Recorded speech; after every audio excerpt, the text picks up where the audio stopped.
President Yoweri Museveni will convene a summit of troop-contributing countries of the African Union mission in Somalia, AMISOM, on 2nd March 2018 at the Speak Resort, Monyonyo. AMISOM troop-contributing countries and the Federal Republic of Somalia are expected to participate at the highest level. Invitations to attend have also been extended to representatives of the African Union Commission, the UN Secretariat, the European Union, and the European Union Commission. The summit will discuss the current situation in Somalia, the continued role of the troop-contributing countries and AMISOM in Somalia, a mechanism for sustainable and predictable funding for AMISOM, and inputs to the AMISOM transition plan.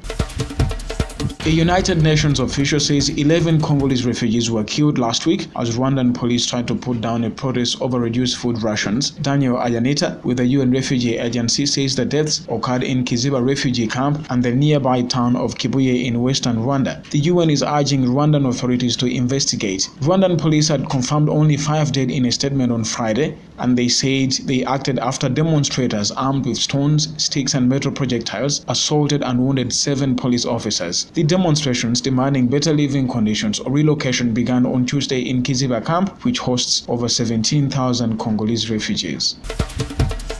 There is no respite in sight for the more than 4 million Nairobi residents as water rationing is expected to go on until 2026. The Nairobi Water and Storage Company has said water reserves in the city's main source, the Ndaikani Dam, have fallen remarkably. Ndaikani produces 430,000 cubic meters of water a day, which is about 84% of supply to Nairobi, and holds about 70 million cubic meters when full. The shortage has been blamed on drought, degradation of catchment areas, and global warming.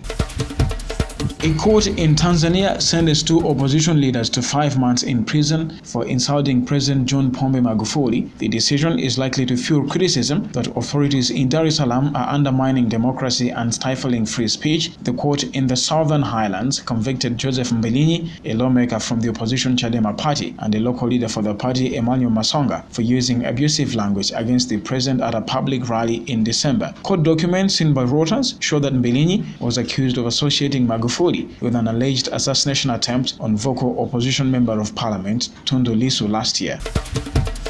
More than 7 million people are at risk of severe hunger in South Sudan in the coming months, according to a report by UN humanitarian agencies. The report states that 155,000 people in Unity, Jonglei, Upper Nile and Central Equatorial states are likely to suffer from famine between May and July. It further warns that almost 2/3 of the population will need food assistance by 2018. South Sudan has been caught in a bitter conflict since 2013, in which thousands have been killed and millions displaced.